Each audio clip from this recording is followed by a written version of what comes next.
ஆண்டவரும் இரட்சகருமா இருக்கிற இயேசுவின் இனிய நல்ல நாமத்தினால உங்கள் யாவருக்கும் என்னுடைய அன்பின் வாழ்த்துக்களை நான் தெரிவிக்கிறேன்.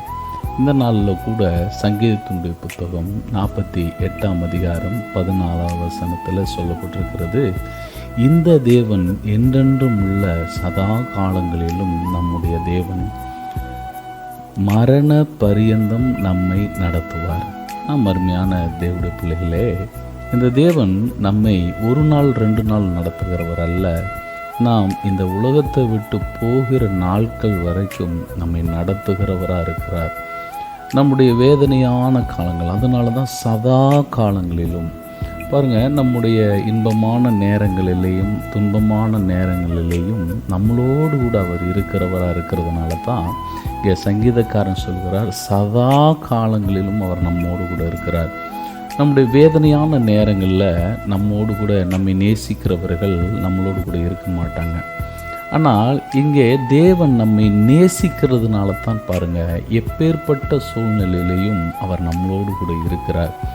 அதனால தான் அப்போஸ்தலனாகிய பவுல், அவர் என்னிடத்தில் அன்பு கூறுகிறபடியினால நான் முற்றிலும் ஜெயங்கொள்ளுகிறவனாக இருக்கிறேன், என்மேல் அவர் அன்பு வைத்திருக்கிறபடினால நான் ஜெயித்து கொள்ளுகிறவனாக இருக்கிறேன். எதையெல்லாம் உபத்திரவங்களை, வியாதிகளை, வேதனைகளை, வியாகுலங்களை, துன்பங்களை பாருங்கள், எல்லா உபத்திரவமான காரியங்கள் என்னென்ன இருக்குதோ அத்தனையையும் அவர் எப்படி ஜெயிக்கிறேன் என்று சொல்கிறார், என்னில் அன்பாய் இருக்கிறவரால் நான் அதை ஜெயிக்கிறேன் என்று சொல்லுகிறார்.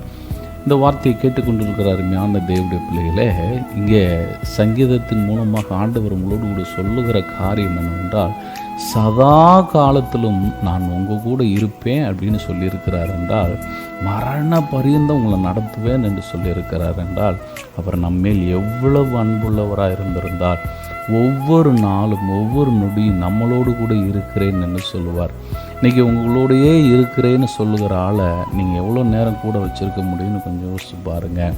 நம்மளோடு கூட இருக்க மாட்டாங்க, அவங்களுக்குன்னு சில வேலைகளை வைத்து கொண்டு போயிடுவாங்க. ஆனால் இந்த தேவன் எப்படிப்பட்ட தேவன் என்று அங்கே தாவீது சொல்லுகிறார் என்றால், சதா காலங்களில் நம்மளோடு கூட இருந்து நம்மை நடத்துகிறவராக இருக்கிறார். ஒருவேளை இந்த வார்த்தையை கேட்டுக்கொண்டிருக்கிற நீங்கள், யார் என்னை நடத்துவா, என் குடும்பத்தை யாரை நடத்துவா, என் எதிர்காலம் எப்படி இருக்குன்னு சொல்லி நீங்கள் ஒரு வேளை கலங்கி கொண்டு இருக்கிறீங்கன்னா, இந்த தேவன் உங்களை மரண பரியந்தம் உங்களை செழிப்பாய் ஆசீர்வாதமாய் நடத்த போதுமானவராக இருக்கிறார். God bless you. கர்த்தர் உங்களை ஆசீர்வதிப்பார்.